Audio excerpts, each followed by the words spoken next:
They called him the architect of fear, a man who built an empire on silence and solidified it with blood.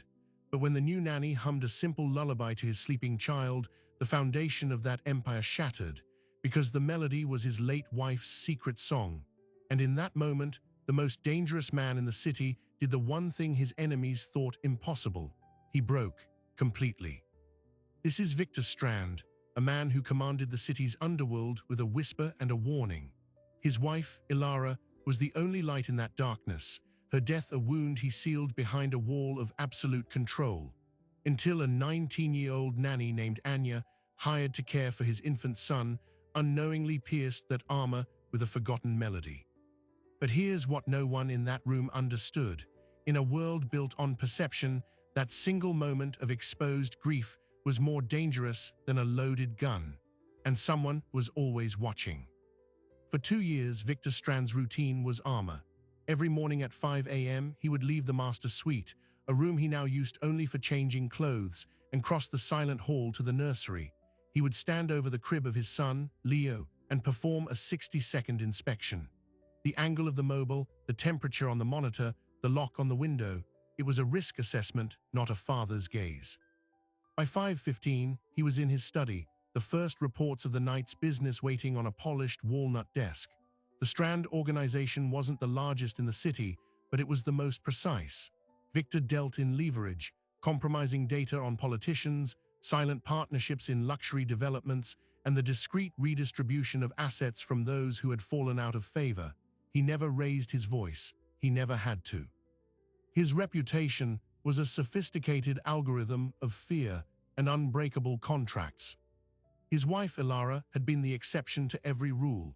She was a concert pianist from old money, a woman who saw the man beneath the myth. Their marriage was his greatest legitimacy project and his only genuine secret. She had softened his edges, filled the limestone mansion with chopping and laughter. Her pregnancy with Leo was the only time Victor ever considered walking away from it all. Then, 18 months ago, a late-season hurricane disrupted a private flight home from Bermuda. The plane vanished. No wreckage, no black box, just an empty vector over deep water. The official inquiry cited catastrophic mechanical failure. Victor's own, quieter investigations suggested a rival family had paid a baggage handler to swap a critical navigation module for a counterfeit. The truth drowned with her. Victor's grief did not manifest in tears. It manifested in silence. He fired the entire household staff, suspecting leaks.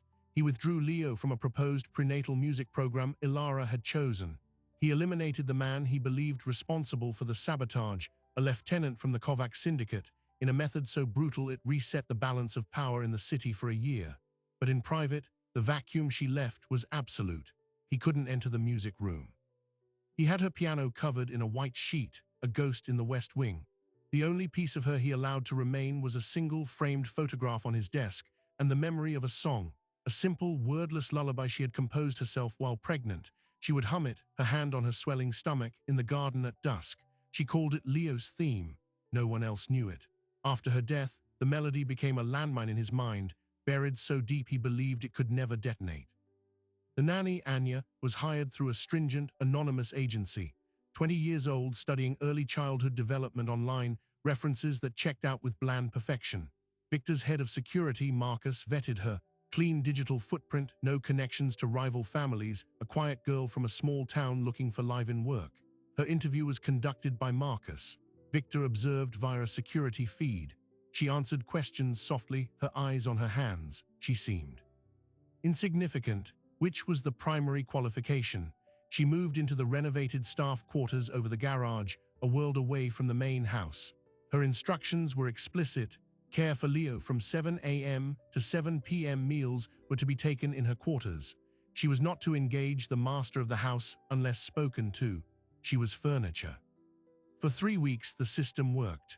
Victor would leave before she arrived with Leo, return long after she had put him to bed. Their paths crossed only once in a hallway. She had murmured, "Good evening, sir," and stared at the floor until he passed. He forgot her face 10 seconds later. The collapse happened on a Thursday. Victor had cut short a negotiation in Montreal. The potential partner had been too eager, his numbers too round. That old instinct, the one that had kept him alive, prickled at the base of his skull. He took an earlier flight home unannounced. It was just past 9 p.m. He entered through the side terrace, the house dark and still. He needed a drink. But as he passed the grand staircase, a sound drifted down, a soft, humming whisper. It was coming from the nursery. His hand went to the small of his back, finding the cool grip of his pistol. An intruder, a threat to Leo. He took the stairs two at a time, silent in his Oxfords. He reached the half-open nursery door, his weapon now held low and ready at his side. He peered inside. The scene was disorienting in its peacefulness. The nightlight cast a soft, starry pattern on the ceiling. In the rocking chair by the window sat Anya, cradling a sleeping Leo against her shoulder. She was swaying gently, her eyes closed, and she was humming a gentle, looping melody. For 2 full seconds, Victor's brain refused to process it. It was impossible. It was a coincidence, a common tune, but as the phrase repeated, his breath hitched. The intervals were exact. The delicate rise and fall, the specific, tender resolution on the third note. It was Ilara's song, Leo's theme. The pistol slipped from his fingers, clattering onto the thick Persian rug. The sound made Anya's eyes snap open. She saw him, froze mid-hum. She saw the weapon on the floor. She saw his face. And what she saw there wasn't anger. It was a raw, shattering devastation. Victor didn't command her to stop. He didn't demand an explanation. His legs simply gave out. He sank to his knees right there in the doorway, his frame folding in on itself. A choked, ragged sound escaped him, not a sob, but the structural failure of a dam. He pressed the heels of his hands into his eyes, but it was too late. The tears came, hot and silent and utterly alien to him. Anya sat petrified, the child a warm weight between them. Her mind raced. She had broken a core rule, never be in the main house after hours. She had hummed a random tune her own mother used to sing. And now, the most feared man she had ever seen was weeping on the floor. She had no context for the seismic event she had triggered. The moment lasted a small eternity. Finally, Victor drew in a shuddering breath, wiping his face with a brutal swipe of his sleeve. When he looked up, his eyes were red-rimmed, but his voice, when it came, was terrifyingly flat. "Where did you hear that song?" Anya flinched. I didn't, sir. It's just something my mother used to hum. For as long as I can remember, I didn't mean to." "Your mother," the words were ice. "What is her name?" Greta Schultz. She passed away 5 years ago, sir." Victor pushed himself to his feet, retrieving his gun. The vulnerability was gone, sealed behind a mask of terrifying calm. "Put the child to bed. Go to your quarters. Do not speak of this to anyone." Anya nodded, mute with fear. Victor turned and walked away, his steps echoing in the hollow mansion, but the sequence was already in motion. In his study, he poured 3 fingers of whiskey but didn't drink it. He stared at the photograph of Ilara, the same song, a dead mother. A coincidence was a mathematical improbability he did not believe in. This was a thread, and if he could pull it, someone else could too. He called Marcus, the nanny, deep background. "I want everything on her mother, Greta Schultz, where she lived, who she knew everything by dawn." Across the city, in a penthouse overlooking the financial district, a man named Sealers watched a different screen. A grid of 4 camera feeds showed the Strand Mansion's exterior, the gate, the east wall, the delivery entrance, the terrace. Sealers worked for the Kovac family. His job was electronic surveillance. For weeks, the feeds had shown nothing but routine. But the audio bug planted in the nursery's smoke detector had just transmitted 47 seconds of audio. The end of a lullaby, the thud of a dropped object, and the stark, unmistakable sound of a man breaking down. Sealers leaned forward, a slow smile spreading across his face. He replayed the clip. Then he picked up a secure phone. "Sir, you need to hear this. The Strand machine, it just cracked." The audio file arrived on Anton Kovac's phone at 2:17 a.m. He listened to it 3 times in his study, the cigar in his hand forgotten. On the 4th listen, he laughed. It was a dry, crackling sound. For 18 months, he had been trying to break Victor Strand with bullets, bribes, and boardroom coups, and all it took was a lullaby. He immediately grasped the weapon he'd been handed. This wasn't just blackmail material, it was a psychological blueprint. He now knew the exact frequency that could shatter his rival's composure. But first, he needed to understand why. By 4 a.m., Kovac's research team had two answers. First, the nanny, Anya Petrovna née Schultz, mother deceased, father unknown, clean, too clean. Second, the song, a unique melody with no commercial recordings.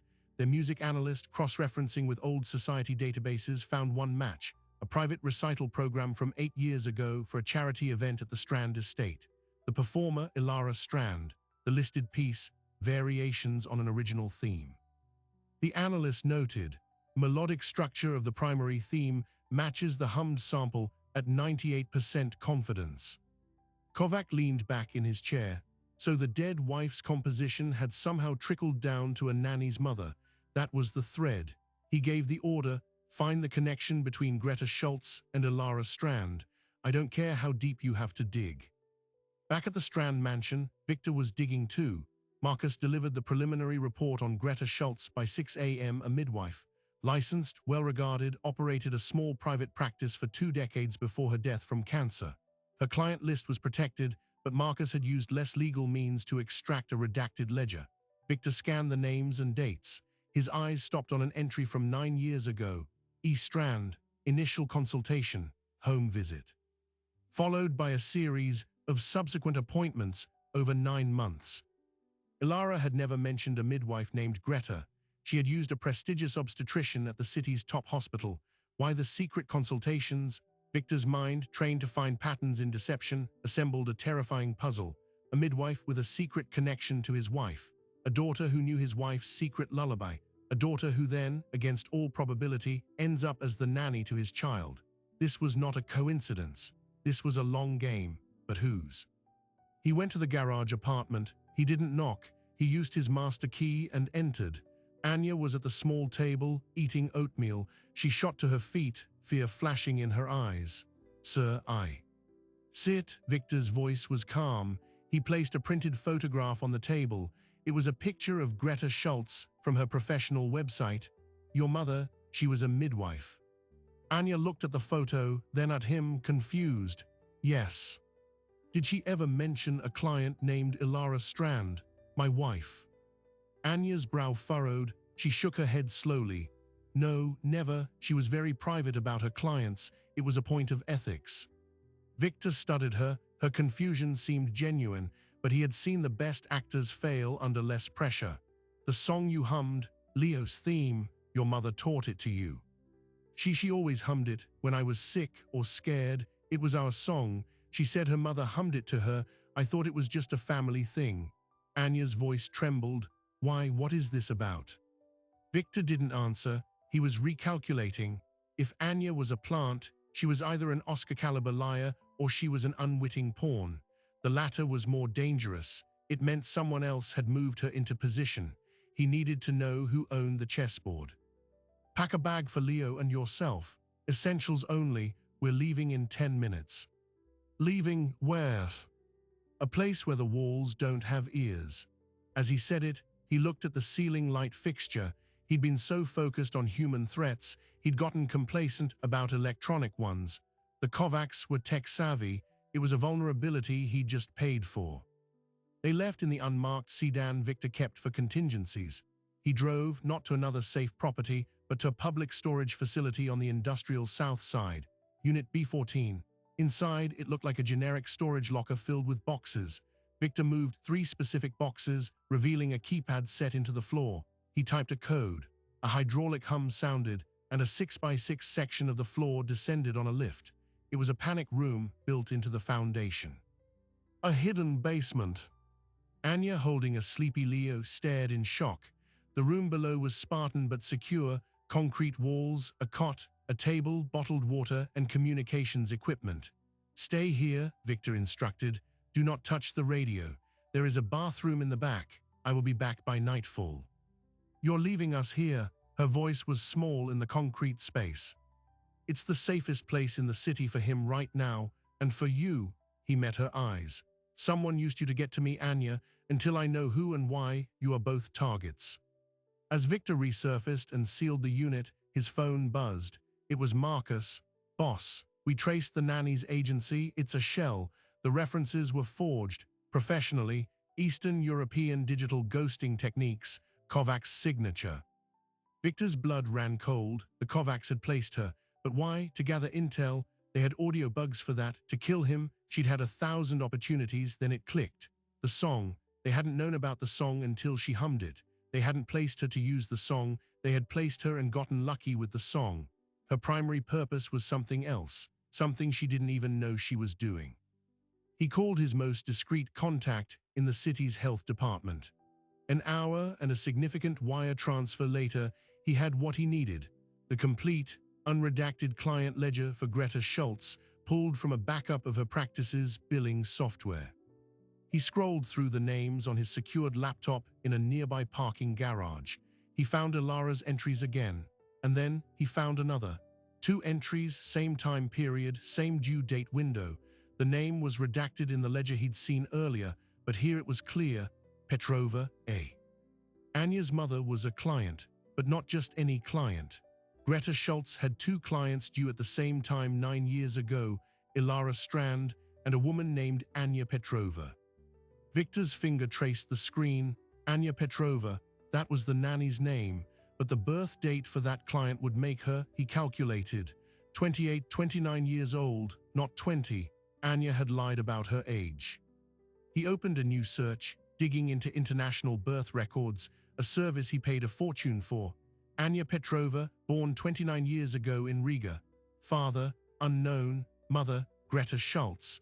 There was no record of a child named Anya Schultz. She had taken her mother's maiden name as her surname. But that wasn't the revelation. The revelation was the second entry under Anya Petrova's client file. It wasn't for a pregnancy, it was for a procedure. A closed adoption facilitation 6 months after the listed due date. Greta Schultz hadn't just been a midwife, she had facilitated private adoptions for certain clients. The pieces slammed together with the force of a head-on collision. Ilara had been pregnant 9 years ago. She had never told him. She had lost the baby early, she said, a miscarriage at 12 weeks. He had held her while she cried. He looked at the dates. The due date for Ilara's child was exactly 1 week after the due date for Anya Petrova's child.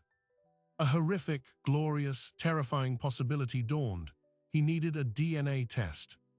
He drove to a private medical lab owned by a subsidiary of his corporation. He had them run a rush, discreet analysis. He submitted his own sample, and using a cotton swab from the trash in the garage apartment, Anya's. He didn't test for sibling relationship. He tested for parent-child. The results came back in 2 hours. Probability of paternity, 99.9%. Victor Strand stared at the paper in the lab's empty office. The sound in his ears was a roaring white noise. Anya Petrova was not his nanny, she was his daughter. Ilara had been pregnant. She had gone to a private midwife. She had hidden the pregnancy from him. Why? Because she knew his world. She knew the crown prince of a criminal empire would be a target from birth. She wanted to give the child a normal life. She had used Greta Schultz to facilitate a closed adoption, presumably with a family far away. But the records showed the adoption was with the mother herself. Greta had adopted her own granddaughter. But Ilara had kept one connection, the song. She must have taught it to Greta, or Greta had heard it during visits, and Greta had passed it to the child as a lullaby, a secret lullaby from a secret mother.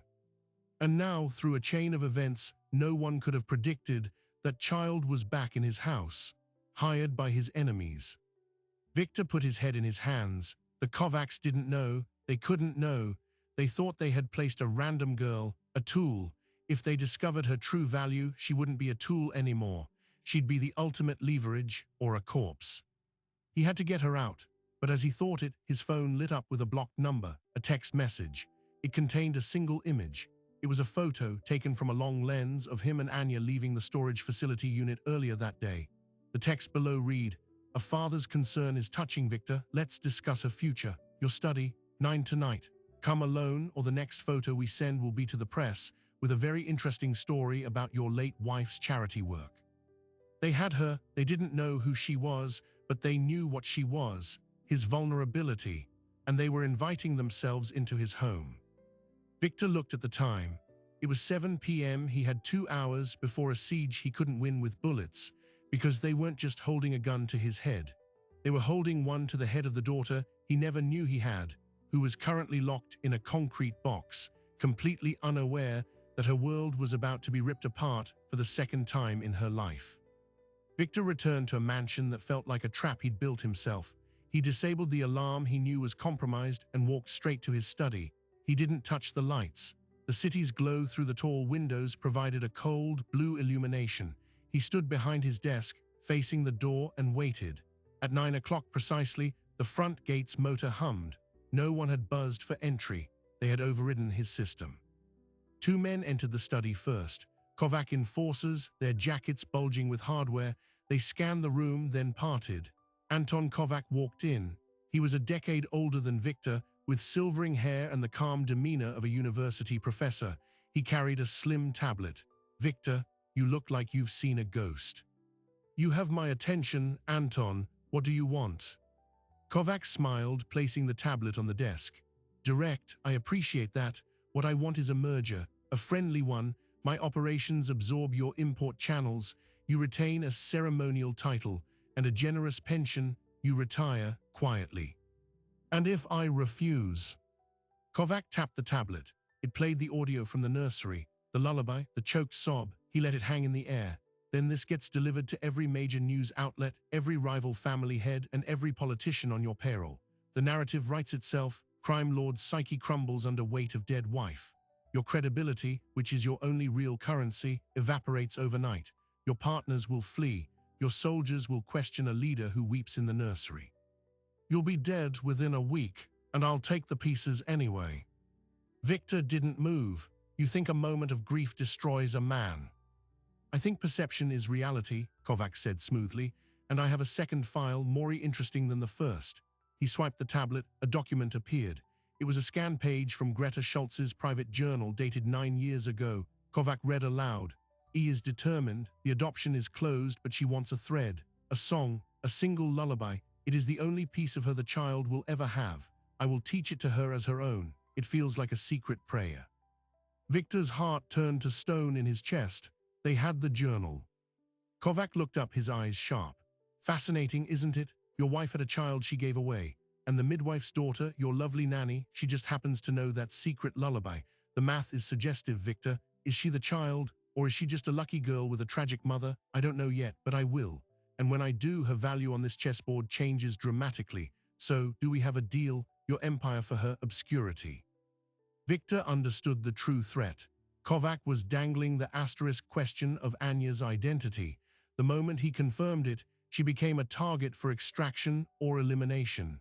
Victor's play was to make her seem worthless. "The girl is a coincidence," Victor said, his voice dripping with contempt. "A sentimental fool of a midwife kept a client's melody. Her daughter is a simple girl I hired to wipe my son's nose.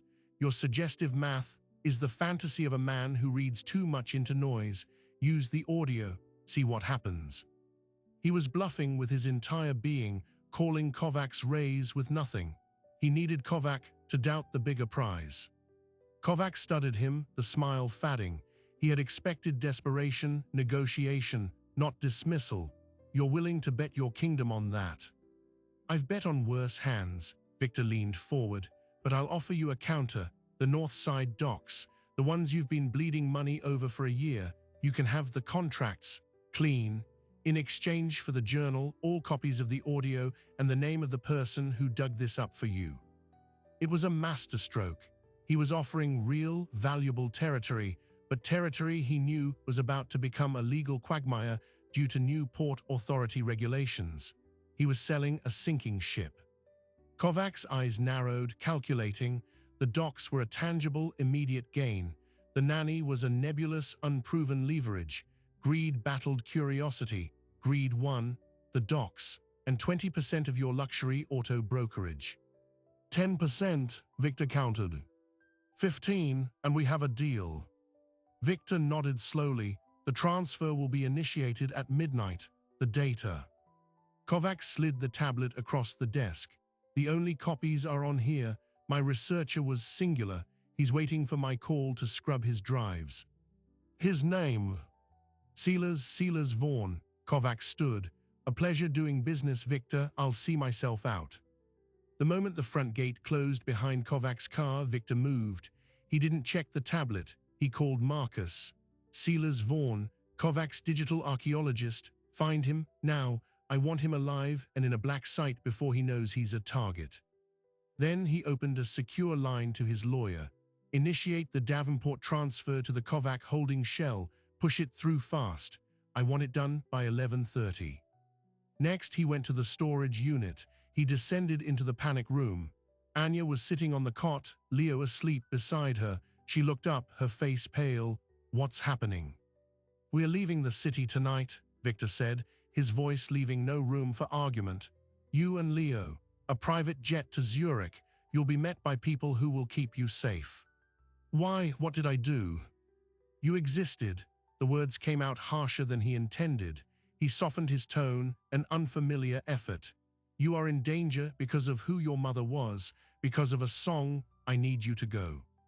I'm not just leaving my life. Anya stood, her fear turning to anger. You can't just ship me off because of some gangster drama. I have a right to know what's going on. Victor looked at her, this young woman with Ilara's eyes and his own stubborn jaw. The secret was a bomb in his chest, but telling her now in this hole would detonate it. If you stay, you will die. Leo could die. That is all you need to know. The car is outside. Let's go. He reached for Leo's carrying seat. Anya blocked his path. No, not until you tell me the truth. What was the song? Why did it make you like that?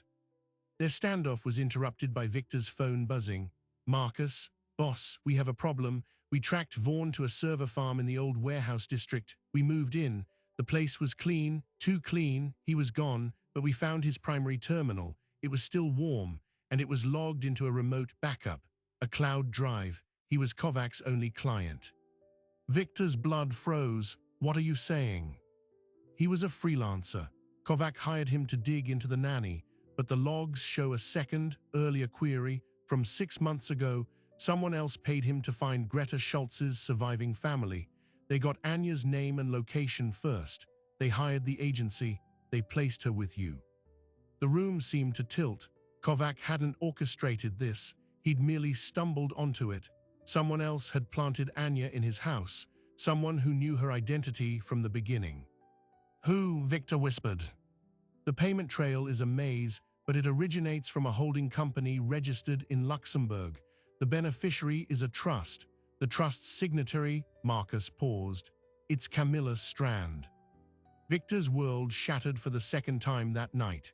Camilla, his sister, the woman who had run his legitimate businesses, his closest confidant since Ilara's death, the one person he thought was beyond suspicion.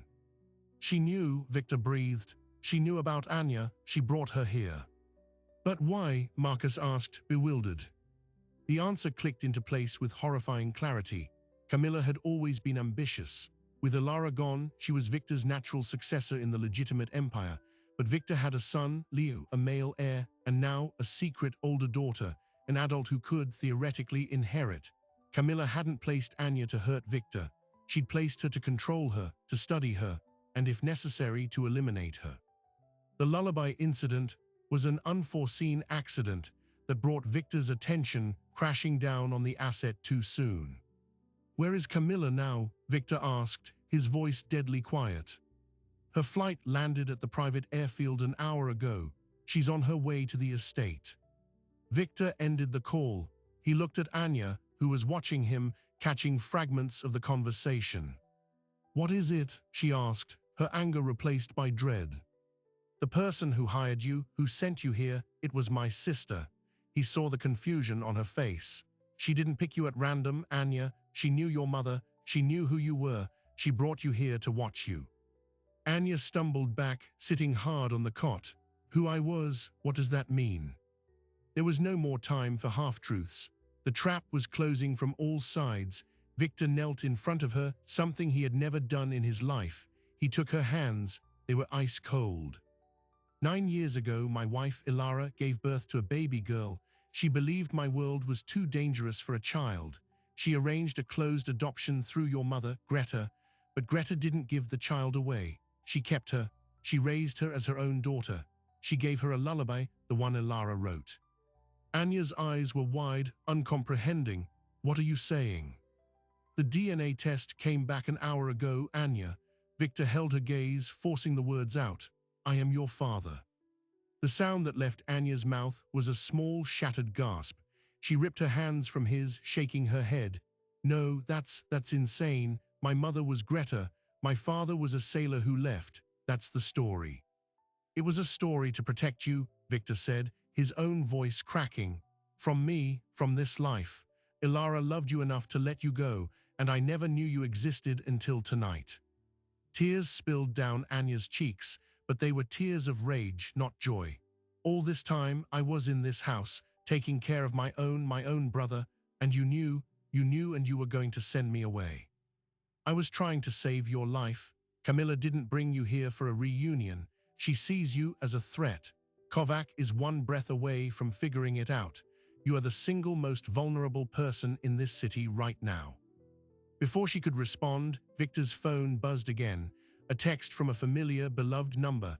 Camilla, heard you had a stressful evening, brother. I'm home. Let's talk in the morning. Sweet dreams. It was a taunt. She was in the mansion. Victor stood. The plan had changed. Running was no longer an option. Camilla held the keys to the kingdom, the legal empire, the staff, the schedules. If she sided with Kovac or decided to act on her own, he was finished. He had to face her, and he had to do it with the one weapon she didn't expect him to have, the truth, wielded by the daughter she thought she controlled. He looked at Anya. You want the truth? It's waiting in my study, but I need you to understand. Walking back into that house is walking into a war. You can take Leo and go to Zurich right now. Safety, obscurity. Or you can come with me and meet the woman who stole your life before you even knew you had won. Anya wiped her face. She looked at the sleeping Leo, her brother. Then she looked at Victor, her father. A lifetime of quiet obedience, of being nobody, warred with a newfound volcanic fury. The fury won. I'm not a secret anymore, she said, her voice steady and cold. Let's go meet my aunt. The mansion was no longer a home. It was a battlefield, and the enemy held the high ground.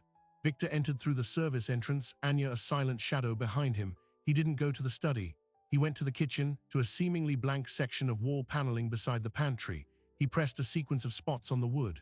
A latch clicked, and a narrow door swung inward, revealing a steep staircase leading down.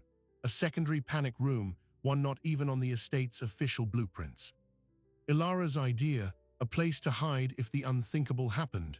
He led Anya down, settling Leo into a portable crib stored there. Stay here, the door locks from the inside. No one knows this exists. Anya grabbed his arm. You're going out there alone. I need you safe. If this goes wrong, this room is stocked for a week. A phone with one number, call it. A man named Sully will come, he'll get you out. He placed a key in her hand. This is for a safety deposit box in Zurich. Everything you need to start over is inside. She looked at the key, then at him. You keep trying to send me away. It's the only thing I know how to do that feels like protection, he admitted, the words raw. Then he turned and left, sealing her in the dark. Victor walked to his study. The doors were open. Camilla was there, standing by the fireplace, sipping a glass of his best bourbon. She was dressed in a tailored suit, her posture relaxed, victorious. Victor, I was beginning to think you fled the country. It's my country, he said, walking to his desk but not sitting. Why, Camilla? She feigned innocence. Why what? I got back from Brussels early. The deal closed smoothly. I came home to celebrate with my brother. The nanny, Anya, you hired her, you knew who she was. All pretense dropped. Camilla's smile was cold and sharp. Ah, you figured it out, faster than I anticipated. The audio leak from the nursery must have spurred you on. Anton Kovac's clumsiness almost ruined a perfectly laid plan. What plan? To torture me with a ghost? To control the board, Victor, she snapped, setting her glass down with a crack. For years, I've built the legitimate face of this family. I've laundered your money, I've schmoozed the politicians, I've made us respectable. And for what? To watch you hand it all to a toddler? Leo is a child, he's weak, he's a symbol. Then I found her, a secret daughter, an adult, a wild card. She paced, her heels ticking on the floor. I brought her here to assess her. Was she a threat? Was she an asset? If she was ambitious, she could be a rival. If she was meek, she could be a puppet. I needed her close. And then she hummed that damned song and you fell apart. You showed your weakness to the entire house, and Anton's little spy caught it. You forced my hand. So you made a deal with Kovac, Victor stated. I facilitated a merger, she corrected. Your emotional breakdown provided the perfect pretext. Kovac gets your criminal operations, which are a messy, declining concern anyway. I get the clean, corporate empire. You get to retire, grieve, play with your children. Everyone wins. Except the daughter you were planning to either control or eliminate. Camilla shrugged. Sentiment is a luxury we can't afford. She's a complication. But now, thanks to you, she's a complication with a target on her back. Kovac is suspicious. He'll find the truth. And when he does, he'll use her to break you completely, unless I handle her first. Victor felt a chill. What does that mean? It means I have a team outside. When you and I finish our conversation, they will collect the girl from wherever you've stashed her. She'll disappear, permanently. Kovac's leverage vanishes. My path is clear. And you, brother, will have the closure of knowing your daughter is safe in a manner of speaking. She had thought of everything. She had manipulated the players against each other, positioning herself to clean up the mess and inherit everything. It was a masterful, ruthless play. You loved Ilara, Victor said quietly. Camilla's composure faltered for a microsecond. I did, which is why I never understood why she hid the child. She should have used her strength in blood. Instead, she created this sentimental, messy time bomb. Victor nodded slowly, as if conceding. He reached for the decanter, pouring himself 2 fingers of bourbon. He took a slow sip, his back to her. You're right about one thing, Camilla. Sentiment is a luxury. He turned around, his face a mask of weary defeat. Call off your team. I'll tell you where she is. Camilla's eyes lit with triumph. She pulled out her phone. Speak. She's in the secondary panic room, behind the kitchen pantry.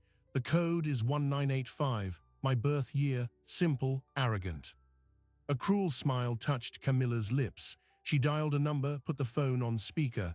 The target is in the secondary panic room, kitchen adjacent, code 1985. Extract her, silent and swift. She hung up. See, pragmatism, it's cleaner this way. They stood in silence, listening. A minute passed, then another. No sound of commotion, no confirmation call. Camilla frowned, checking her phone. They should have reported in. They did, Victor said, his voice changing. The defeat was gone, replaced by a flat, lethal calm. To me, Marcus intercepted your communications an hour ago. Your team works for me now. They're currently standing down in the garden, awaiting my orders. Camilla's face went pale. You're bluffing. Victor picked up his own phone, tapped a button, and placed it on the desk. Marcus's voice came through. All secure, boss. 3 hostiles contained. The perimeter is ours. You knew, Camilla whispered, her confidence crumbling. I suspected the moment Marcus traced the agency to you. I just didn't know the depth of it. So I gave you the code to a room that doesn't exist. And you called your men to it, confirming their identities and their mission. Thank you for making it so easy to clean house. He walked toward her. Ilara didn't hide our daughter out of sentiment, Camilla. She hid her from people like you, people who see family as assets and liabilities. You didn't just betray me, you betrayed her memory. The study door opened. Anya stood there, having emerged from her hiding place. She held Leo, who was now awake and quiet. She had heard everything. Camilla stared at her, a flicker of genuine fear in her eyes. You.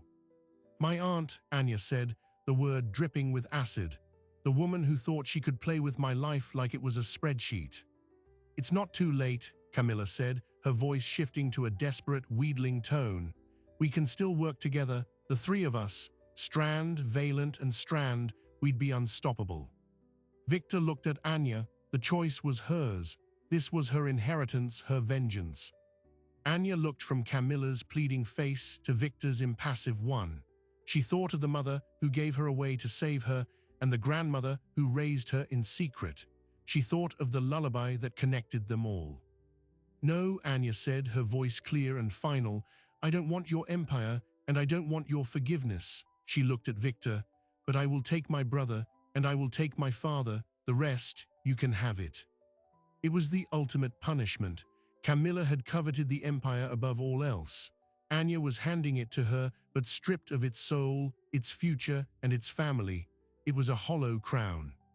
Victor nodded. You heard her. The corporate holdings, the shell companies, the board seats.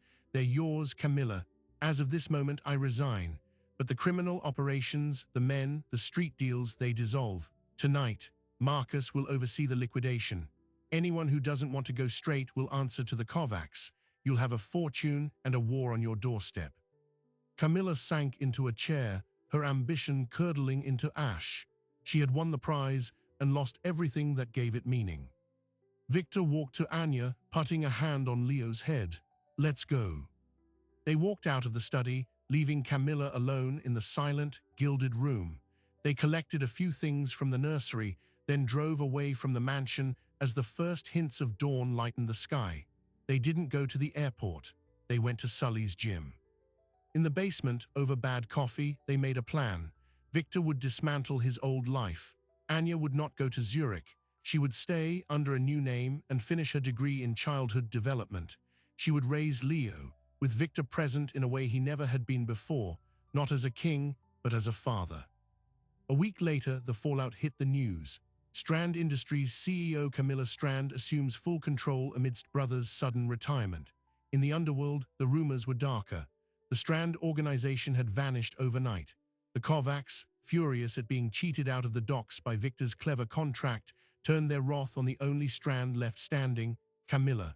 Her reign was a constant, expensive battle. And in a small, sunlit apartment near the university, a new routine began. Victor Strand, the man who never flinched, learned how to warm a bottle. He learned the words to children's books. And sometimes, in the quiet of the evening, Anya would hum a lullaby, not Ilara's song. That melody was retired, a sacred memory, a new one they were making up as they went along. The final surprise came 6 months later.